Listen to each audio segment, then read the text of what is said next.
ప్రముఖ కవి అందెశ్రీ గల్లేరు ఇవాళ ఉదయం ఆయన నివాసంలో ఒక్కసారిగా కుప్పకూలిపోయారు. వెంటనే ఆయన్ను గాంధీ హాస్పిటల్కు తరలించారు. అక్కడే చికిత్స పొందుతూ కొద్దిసేపటికే ఆయన తుదిశ్వాస విడిచారు. అందెశ్రీ మృతి పట్ల పలువురు ప్రముఖులు సంతాపం వ్యక్తం చేశారు. సిద్దిపేట జిల్లా రేబర్తిలో జన్మించారు అందెశ్రీ. గొర్రెల కాపరిగా జీవన ప్రస్థానం మొదలుపెట్టారు. భవన నిర్మాణ కార్మికుడిగా పనిచేశారు. ఎటువంటి పాఠశాల చదువు లేకుండానే కవిగా రాణించారు అందెశ్రీ. తెలంగాణ ఉద్యమంలో కీలక పాత్ర పోషించారు. మాయమైపోతున్నడమ్మా మనిషన్నవాడు గీతంతో మంచి పేరు తెచ్చుకున్నారు. అందెశ్రీ అసలు పేరు అందే ఎల్లయ్య. ఒక అనాథగా పెరిగారు. ఏ విధమైనటువంటి చదువు లేదు. కాకతీయ విశ్వవిద్యాలయం నుంచి గౌరవ డాక్టరేట్ పొందారు. శృంగేరి మఠానికి సంబంధించిన స్వామి శంకర్ మహారాజ్ అందెశ్రీ పాడుతుండగా విని ఆయన్ను చేరదీశారు. రాష్ట్ర వ్యాప్తంగా అందెశ్రీ పాటలు ప్రసిద్ధం. నారాయణమూర్తి ద్వారా వచ్చిన విప్లవాత్మక సినిమాల విజయం వెనుక ఈ పాటలున్నాయి అనడంలో ఎటువంటి అతిశయోక్తి లేదు. తెలంగాణ పట్ల ప్రకృతి లాంటి అంశాలకు సంబంధించి అందెశ్రీ గేయ రచన చేశారు. అందెశ్రీ ఆసు కవిత్వం చెప్పడంలో దిట్ట. 2006లో గంగా సినిమాకు గాను నంది పురస్కారాన్ని అందుకున్నారు అందెశ్రీ. బతుకమ్మ సినిమా కోసం అందెశ్రీ మాటలు కూడా రాశారు.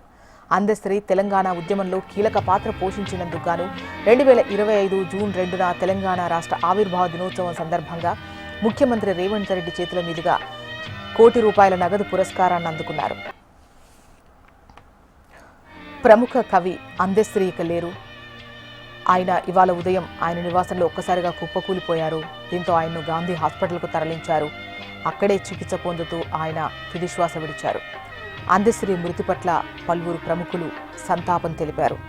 అందెశ్రీ 1961 జూలై 18 రేబర్తి గ్రామం మద్దూరు మండలం సిద్దిపేట జిల్లాలో జన్మించారు.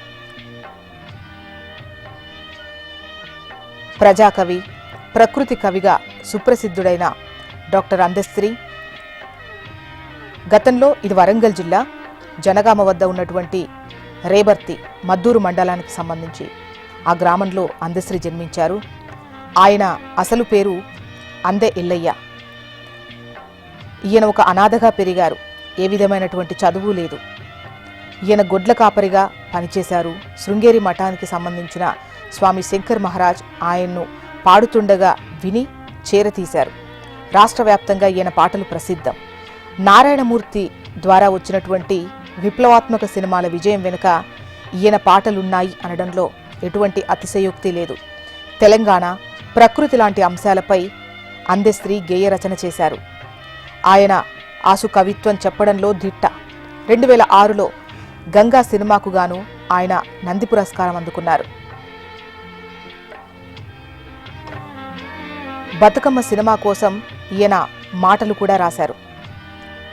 ఆయన పాటల జాబితా విషయానికొస్తే జయ జయ హే తెలంగాణ జననీ జయ కేతనం తెలంగాణ రాష్ట్ర గీతం, మాతృగీతం ఆయన రచించిందే. పల్లె నీకు వందనములమ్మో, మాయమైపోతున్నడమ్మా మనిషన్నవాడు, గలగల గజ్జల బండి, కొమ్మ చెక్కితే బొమ్మర, జనజాతరలో మన గీతం, ఎల్లిపోతున్నావా తల్లి, చూడ చక్కని. ఈ పాటలన్నీ కూడా ఆయన రాసినవే.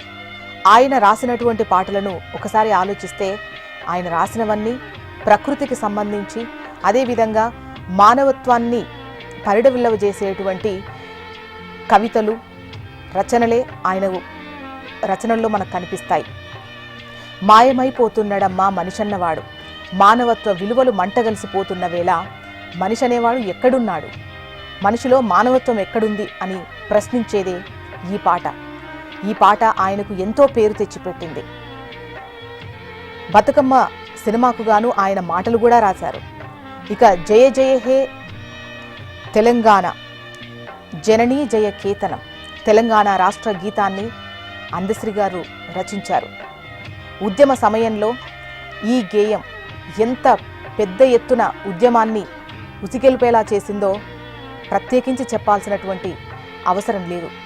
అలాంటి కవి ఇక ఇప్పుడు లేరు. ఇవాళ ఉదయం ఆయన నివాసంలో ఒక్కసారిగా కుప్పకూలిపోయారు. వెంటనే ఆయన్ను గాంధీ హాస్పిటల్కు తరలించారు. చికిత్స పొందుతూ కొద్దిసేపటికే ఆయన తుదిశ్వాస విడిచారు.